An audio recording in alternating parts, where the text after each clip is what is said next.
They had their president of basketball ops pitch LeBron's agent directly on camera for everyone to see, and Rich Paul put their name right at the top of the board before anyone else was discussed. By any metric, that is a highly legitimate bid. Whether it is actually enough to bring the king to Philadelphia is the question the whole league is still waiting on. Everyone is locked into making their predictions right now. Where does LeBron James actually sign? Does Philadelphia hold the line and make it official? Or do Cleveland, Miami, or one of those dark horse teams steal him away at the very last second? Because this decision is coming, and when it finally drops, everything in the league changes overnight. We have to recruit LeBron. So, pick up the phone, make the call, and tell him to pull up. Get him to Philly. LeBron, pull up to Philly because LeBron James just signed with the Philadelphia 76ers. The decision is made, and his destination is locked in. And the entire basketball world is still trying to process the news. The king has chosen the city of brotherly love, and the league is reeling. Front offices are scrambling to recalibrate everything they thought they knew about the Eastern Conference. And the heated debate over what this does to LeBron's legacy for the 76ers championship window and for the entire NBA is only just starting. But before we unpack all of that, there is some crucial context to set.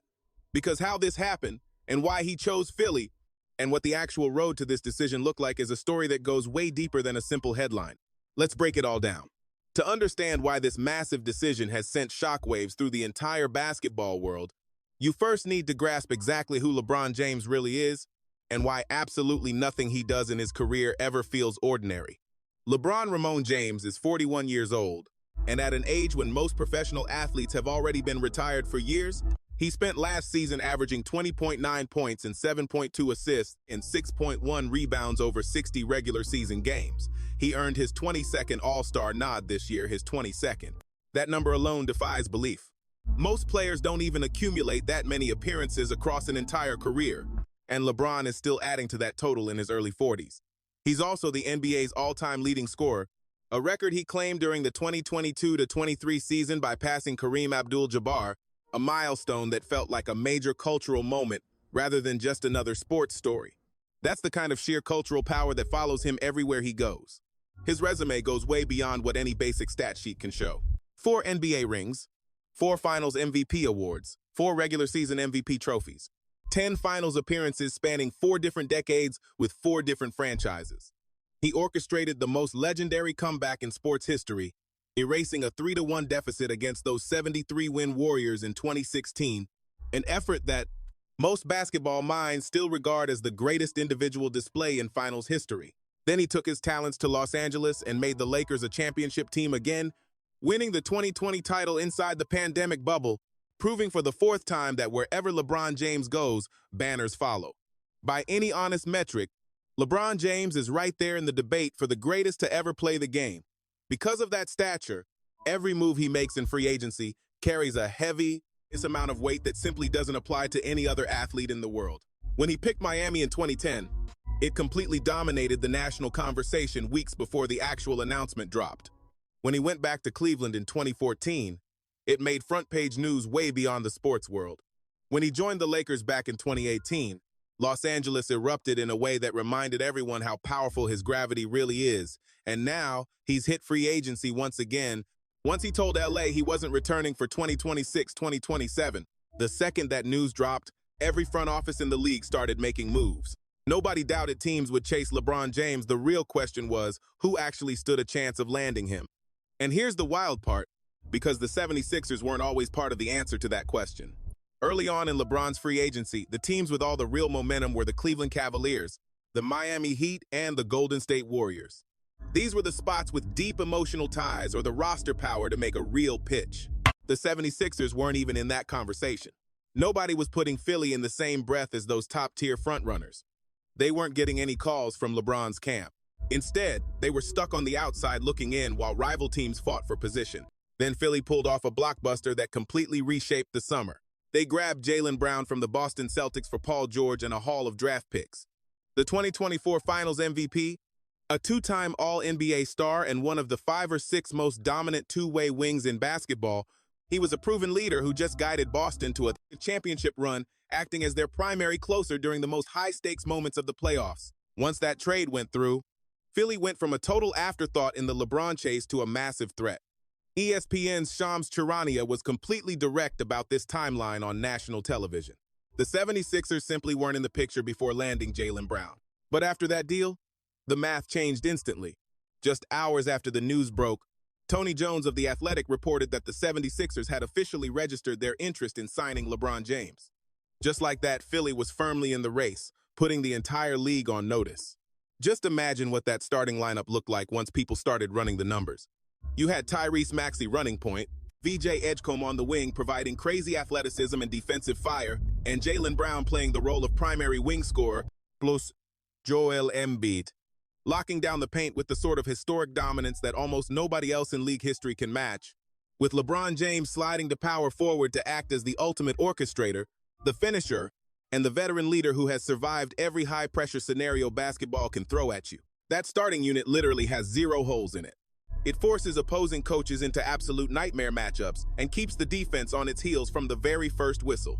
Then, Rich Paul walked onto a podcast carrying a whiteboard and blew the entire situation up to a level that nobody was really ready for. Whenever Rich Paul talks publicly about LeBron James, the entire league stops and listens. As the founder and CEO of Clutch Sports, he built a powerhouse agency right alongside LeBron over more than a decade. Today, he's one of the most powerful and influential figures in the NBA, not just as an agent, but as a major force behind the modern player empowerment movement. When he maps out his clients' options on a public platform, it isn't just content creation. It's a direct, calculated message to every general manager, head coach, and front office executive watching across the country. On an episode of his Game Over podcast with Max Kellerman, Paul mapped out a detailed breakdown of 10 teams in the hunt for LeBron's services. Using a whiteboard and a pointer, he went through each franchise individually with a level of detail, proving this wasn't some casual afternoon exercise. And the very first team he targeted was the Philadelphia 76ers, not Cleveland, not Miami, and not Golden State. Philadelphia came first. His words were totally clear.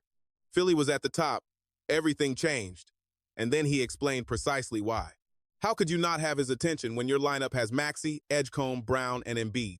Philadelphia, everything changed. Do they really have his full attention like Brian Windhorst is reporting? How could you not grab that attention?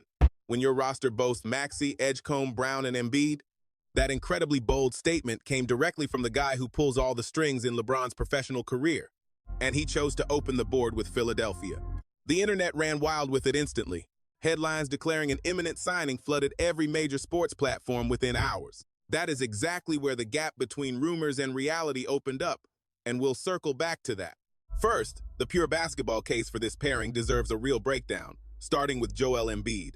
When Embiid is actually healthy and locked in, he's easily one of the 2 or 3 most dominant offensive forces in basketball. A 7-foot center who can physically impose his will inside, face up and create off the bounce, or hit mid-range jumpers with surgical efficiency while drawing double teams the moment he touches the ball. He's already led the league in scoring. He's won an MVP award. Embiid is the ultimate cornerstone, making everyone around him lethal because defenses are forced to sell out, opening up wide-open lanes. The real catch, which Rich Paul openly acknowledged during that whiteboard show, comes down to health and habits. The big man has only appeared in 96 regular season games across the last 3 years combined. That massive question mark is what every analyst circles when debating the Philly fit. But when Embiid is fully right, the on-court fit is incredibly hard to argue against. What people consistently overlook in this conversation is that LeBron James and Joel Embiid don't just know each other through media rumor mills. They have battled together at the absolute pinnacle of international basketball. Both stars represented Team USA at the 2024 Summer Olympics in Paris. That star-studded roster, which media outlets nicknamed the Avengers due to their unbelievable depth and talent, went 6-0 during that tournament run to secure the gold medal, defeating host nation France in an intense championship final. LeBron was ultimately crowned the tournament's most valuable player, averaging 14.2 points, alongside team highs of 8.5 assists and 6.8 rebounds. These two didn't just share a locker room and make polite small talk. They broke down film side by side, navigated hostile international crowds, closed out intense elimination games back-to-back, and stood on top of the podium together. That shared history and trust is something no front office pitch can ever replicate. But ESPN insider Brian Windhorst reports, the real force pulling LeBron toward Philly isn't Jaylen Brown or even Joel Embiid, it is Tyrese Maxey. Windhorst laid it out straight on ESPN's Get Up. A major factor here is Tyrese Maxey. The bond between LeBron and Maxey goes way deeper than basketball. Maxey is a Clutch Sports client represented by Rich Paul's agency, the same powerhouse that has guided LeBron's career for over 10 years. This relationship isn't just some standard business arrangement. Maxey has trained with LeBron through several off-seasons, forging a tight bond over 2 years of shared gym time that goes way beyond what any standard agency setup ever produces. Windhorst drew a direct parallel to the Anthony Davis situation in Los Angeles, noting that Davis, another high-profile Clutch client, served as the bridge, making the Lakers' destination feel natural before day one of camp. That exact same dynamic is playing out now in Philadelphia, and Windhorst believes it is the single biggest reason the Sixers are seriously in the running. Rich Paul made it clear on the Whiteboard podcast he absolutely loves Maxey, so we don't even need to debate that part. When LeBron's own agent says a specific player on a rival roster requires zero explanation, that is a clear signal that their personal connection is already locked in, giving Philadelphia a massive competitive advantage. Maxey, who became an all-star in 2024-2025 season and emerged as a premier point guard in the East, giving LeBron a highly reliable, dynamic co-star to make the long regular season manageable and a deep playoff run possible. Add Jaylen Brown to that mix as a third star, alongside Edgecombe, as a high-upside developmental piece still rising toward his ceiling, and the case for Philly starts looking less like crazy speculation and more like a done deal. The Sixers president of basketball ops, Bob Myers, doubled down by jumping on the Game Over podcast, pitching directly to Rich Paul on camera for the whole world to see. Myers didn't hold back. His pitch to LeBron, he claimed, is totally straightforward. He genuinely believes Philadelphia gives LeBron his absolute best shot at winning. And from a strictly basketball perspective, that argument makes a lot of sense, but there is a massive financial hurdle we have to address. With big contracts already committed to Embiid, Maxey, and Brown, Philly carries roughly $205.8 million in payroll, according to ESPN expert Bobby Marks, putting them over the luxury tax and right up against the first apron under current league rules. In plain terms, LeBron would have to sign for a veteran minimum contract. That is a massive drop from his $52.6 million option last year.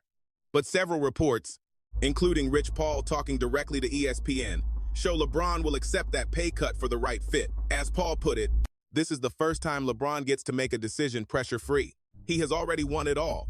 This is purely about happiness and legacy. Now, this is where things get way more complicated because Philadelphia was not the only team in the running.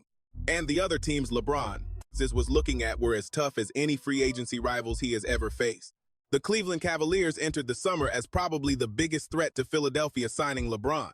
And the reason has almost nothing to do with salary cap space or depth charts. It is about legacy, the kind of story that gets permanently tied to a player name in the history books. LeBron James was born in Akron, Ohio. The Cavaliers took him first overall back in the 2003 draft. He left for Miami in 2010, returned in 2014, and in 2016 brought Cleveland its first major sports championship in more than 50 years, coming back from 3-1 down against that 73-win Warriors team, and remains one of the greatest moments in the history of American sports.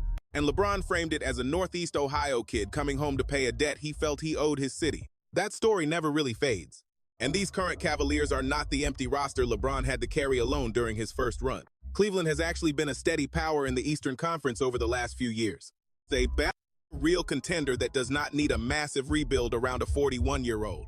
Insider Mark Stein reported that a return to Cleveland was definitely the team to beat as league chatter grew throughout the summer. The buzz from top insiders was incredibly clear. If you had to bet on where LeBron was going to land, Cleveland is where everyone was putting their money. Plus, in that front office sits Brandon Weems, LeBron's close personal friend and trusted confidant, described by Rich Paul himself on the Whiteboard episode as practically LeBron's brother. Weems is currently the assistant general manager for the franchise. That deep connection is definitely not just a side note in this drama. It is the kind of personal bridge that quietly sways close decisions in ways that roster sheets and stats just cannot explain. Is Rich Paul named Weems as the absolute biggest X factor in the Cavs pitch, which shows how seriously LeBron's camp is taking the emotional side of this career choice. Then there is Miami. The Heat bring a completely different vibe, built not on home state nostalgia, but on serious championship experience. They have a winning culture LeBron knows well and has already succeeded in. He went to South Beach in 2010 alongside Dwayne Wade and Chris Bosh, making the finals all 4 seasons in Miami and winning rings in 2012 and 2013. The system Pat Riley and Eric Spoelstra built in Miami is still one of the most respected winning cultures in sports. Reporter Brian Windhorst talked about this heat factor on ESPN, saying that LeBron has to figure out how much value he puts on playing for a team he has never suited up for before. Both Cleveland and Miami are familiar ground. Going back to either place means something very different than starting fresh somewhere new. The Heat offer comfort. They have a proven winning culture and a fan base that still loves everything LeBron did for them. The Golden State Warriors kept lurking in these conversations throughout the summer, even with ESPN's Anthony Slater reporting that internal optimism was actually pretty low. Golden State was incredibly deliberate, keeping their roster flexible specifically to pounce if LeBron became available. Their pitch is simple, low risk, with a short-term deal, and the chance to team up with Steph Curry in what would be one of the most fascinating, unexpected late-career duos the game has ever seen. Plus, Anthony Davis might get involved, another clutch client who has been linked to Golden State in trade rumors, which league sources say added a massive layer of intrigue to LeBron's thinking about the Warriors. Meanwhile, reports kept pointing to the Minnesota Timberwolves as a very real dark horse. Rich Paul raved about Minnesota on the Game of a podcast with genuine admiration, specifically shouting out Anthony Edwards and head coach Chris Finch in a way that showed he deeply respects what that franchise has put together over the last few seasons. Minnesota was even one of 5 teams with a full projected lineup drawn on Paul's whiteboard, putting them in the exact same tier of serious contenders as Cleveland, Miami, Denver, and Philadelphia. For LeBron, the Timberwolves offer something completely different from any other team on his list. Sharing the floor with Anthony Edwards just as he enters his prime, instead of chasing old glories in his own final chapters, has a unique legacy appeal. He could be the veteran leader who guides a young star's rise, rather than just finishing his own story, which is something no other suitor can really offer him. Then there's the Denver Nuggets, who probably have the absolute best pure basketball case of all. Dropping LeBron into a lineup that already features 3-time MVP Nikola Jokic, Jamal Murray, and Aaron Gordon would create a roster with absolutely zero weaknesses anywhere on the court. Jokic and LeBron would form one of the smartest, most offensively dominant duos the league has ever seen. Elite, genius playmakers who would elevate each other instead of crowding the floor. Denver locked down the 3rd seed in the West last season, before getting stunned by Minnesota in the first round of the playoffs. Adding LeBron would completely break and rebuild the power structure in the West. The financial limits in Denver, just like in Philly, restrict what they can formally offer on paper, but the pure basketball fit is almost impossible for LeBron to ignore. So here is the big question that every Hoops fan needs to think about. While Cleveland offers the most emotional homecoming in the history of pro sports, Miami brings a proven winning culture where LeBron has already raised championship banners. Golden State put Steph Curry on the table with a shot at another ring. Minnesota dangles Anthony Edwards and a chance to build a real dynasty.